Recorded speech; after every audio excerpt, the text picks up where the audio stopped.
vous êtes de plus en plus nombreux à nous suivre et à participer à l'évolution de la chaîne Afrique N24, et sincèrement nous tenions à vous en remercier.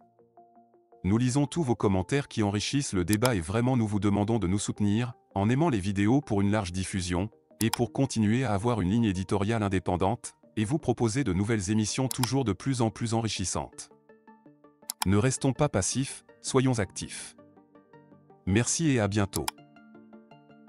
Togo, AES, CEDEAO. Faure Gnassingbé, médiateur, complice ou taupe pour la France dans le conflit entre l'AES et la CEDEAO?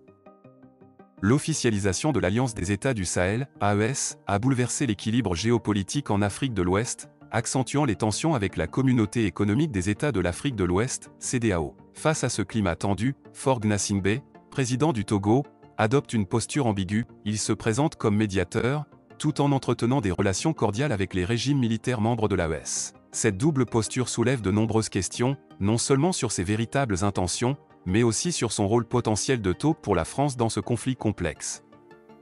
Le contexte, entre CEDEAO et AES, une médiation improbable lors du sommet de la CEDEAO en juillet 2024, Faure Gnassingbé, aux côtés de ses homologues sénégalais et béninois, a été désigné pour mener une mission de médiation auprès des États dissidents au Burkina Faso, Mali et Niger. Cependant, cette mission s'avère être un véritable casse-tête, car ces pays ont réaffirmé leur appartenance irréversible à l'AES lors de leur propre sommet. Cette rupture nette entre l'AES et la CEDEAO rend toute tentative de médiation presque inutile, si ce n'est pour la forme. Malgré cela, Faure Gnassingbé persiste dans son rôle de médiateur, tout en accueillant chaleureusement les délégations de l'AES. En quelques jours seulement, il a reçu les représentants du Burkina Faso et du Niger, transmettant des messages de fraternité et de solidarité. Cette attitude soulève des doutes sur sa réelle impartialité et suggère qu'il pourrait jouer un jeu plus complexe que celui d'un simple médiateur.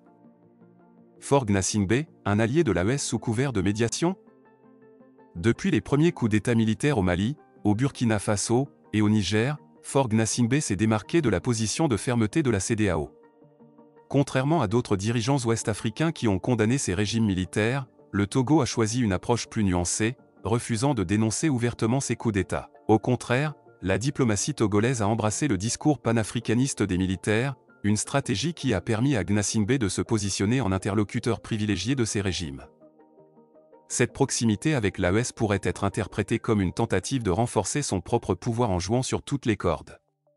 Toutefois, cette analyse ne tient pas compte d'un facteur clé, l'influence de la France sur Faure Gnassingbé. Faure Gnassingbé, la taupe de la France dans le conflit? Faure Gnassingbé, bien que se présentant comme un médiateur neutre, pourrait en réalité jouer un rôle de taupe pour la France dans ce conflit entre l'AES et la CEDEAO. La France, qui a vu son influence diminuer en Afrique de l'Ouest avec la montée en puissance de l'AES, pourrait utiliser Faure Gnassingbé pour maintenir un pied dans la région et protéger ses intérêts. La relation entre la famille Gnassingbé et la France est historique et complexe. Depuis son accession au pouvoir en 2005, Faure a toujours maintenu des liens étroits avec Paris, héritant d'une relation privilégiée initiée par son père, Eyadema Gnassingbé. La France a longtemps soutenu le régime togolais, en échange de quoi le Togo a servi de relais pour les intérêts français en Afrique de l'Ouest. Cette relation s'est traduite par une accumulation de biens mal acquis en France, ainsi que par des avantages économiques et politiques que Faure Gnassingbé n'est pas disposé à perdre. Dans ce contexte, le rôle de Faure Gnassingbé en tant que médiateur pourrait être une façade pour servir les intérêts français. En entretenant des relations cordiales avec les régimes militaires de l'AES tout en restant un pilier de la CEDEAO, il pourrait recueillir des informations cruciales sur les intentions des membres de l'AES, informations qu'il pourrait transmettre à la France. De plus, en jouant sur les deux tableaux, il pourrait affaiblir la position de la CEDEAO de l'intérieur, empêchant ainsi l'organisation de prendre des mesures trop dures contre l'AES, ce qui irait à l'encontre des intérêts français dans la région.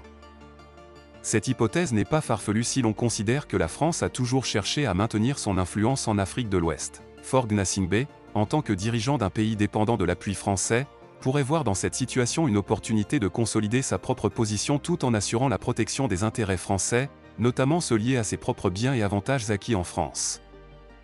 Une stratégie risquée pour Faure Gnassingbé. Le double jeu de Faure Gnassingbé, s'il est avéré, est une stratégie risquée. En jouant les médiateurs tout en servant potentiellement les intérêts français, il s'expose à une méfiance croissante de la part de ses homologues de la CEDEAO. Si ces manœuvres sont découvertes, il pourrait non seulement perdre son statut de médiateur, mais aussi s'aliéner des alliés précieux au sein de l'organisation ouest-africaine. De plus, son alignement avec la France pourrait être perçu comme une trahison par les régimes de l'AES, qui pourraient décider de rompre leurs relations avec lui. Cela laisserait Faure Gnassingbé isolé sur la scène régionale, pris entre une CEDEAO méfiante et une AES hostile. Faure Gnassingbé à la croisée des chemins. Faure Gnassingbé se trouve à un moment critique de sa carrière politique. En tentant de jongler entre ses obligations envers la CEDEAO, son affinité avec l'AES et ses liens avec la France, il risque de perdre sur tous les fronts. Si son rôle de médiateur se révèle être une couverture pour des intérêts personnels et ceux de la France, il pourrait se retrouver piégé dans un jeu géopolitique qui le dépasse. La question centrale reste de savoir jusqu'où Faure Gnassingbé est prêt à aller pour protéger ses intérêts et ceux de ses alliés. Si la France joue effectivement un rôle dans ces décisions, cela pourrait avoir des répercussions profondes sur l'avenir du Togo, de la CEDEAO et des relations avec l'AES. Faure Gnassingbé pourrait bien se retrouver face à un choix difficile, continuer à jouer le rôle de médiateur et de taupe, ou prendre une position plus claire, au risque de tout perdre. Likez la vidéo si ce n'est pas déjà fait. Laissez aussi votre point de vue en commentaire.